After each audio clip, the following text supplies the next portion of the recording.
Now for tagging a window that is not in your current view. What most people will do, in this case we've got the window tag here to indicate a window that is over the view above, and that's one of those highlight windows on the north elevation. It is these ones here. Now the reason why you can't tag them is because you can't see them in that ground floor view. They're above, but you still want to tag them on the ground floor. They still need to be tagged to some extent. They're not like they're up there on a second story and then you'd show the second story floor plan to tag them. You just need to tag them from this ground floor level.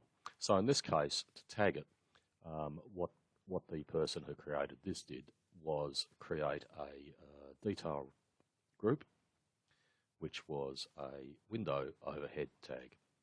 And he simply dragged that on and parked it and then put a text box in each of those to indicate W13. So here we could look at a bit of a smarter way to do this. And it's a bit of a trick that's used around the world, which I've sort of seen on a few forums and sites to get around this. Essentially what happens is that if the window isn't shown or cut in that plan, you can't tag it. So let's make that overhead window on the north elevation able to be tagged. We'll go to that north elevation again, and that window there, actually all these windows are the same type. So if I select all instances, we'll see that they're all the same type. So what we're going to do here is we're going to edit this window type, and it's a sneaky little trick. We also add an invisible line which comes down from that window down to the ground. What happens then is that the window is assumed to be cut by the cut plane, and in a way it becomes visible enough to be tagged and yet still can't be seen in the floor plan. So it's a bit of a sneaky workaround. It's a bit of fun. So if we click on that window and edit the family, we will be editing each of these, of course.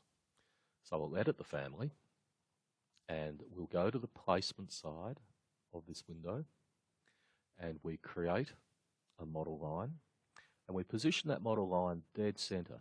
Make sure you do the dead center midpoint, and we'll just make that line go down.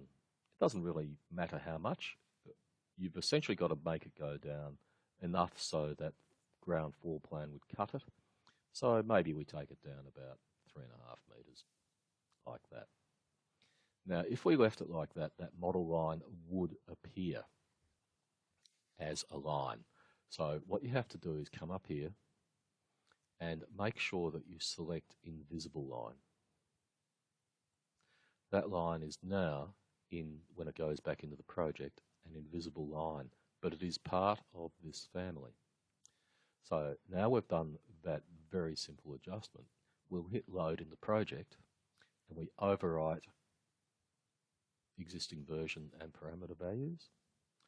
And you can see that nothing's changed unless we click on the window, and we can see that that line does appear down through the door part down here. But it's invisible, so we can't see it, so which is good. Now we go back to the ground floor level. We'll get rid of this because it's a bit going to be a bit confusing when we do tag that window. And we'll move that text box over there. Now we'll just go to a window tag up here and annotate, tag category, and we'll turn off leader. And if we hover near there's the door tag there, and if we hover near there, and often what you can do is just hit the tab and you'll be tagging all sorts of things, whichever appears in that area. So we'll tag through until we want to tag the window, and we'll click that and we'll move the window tag to there.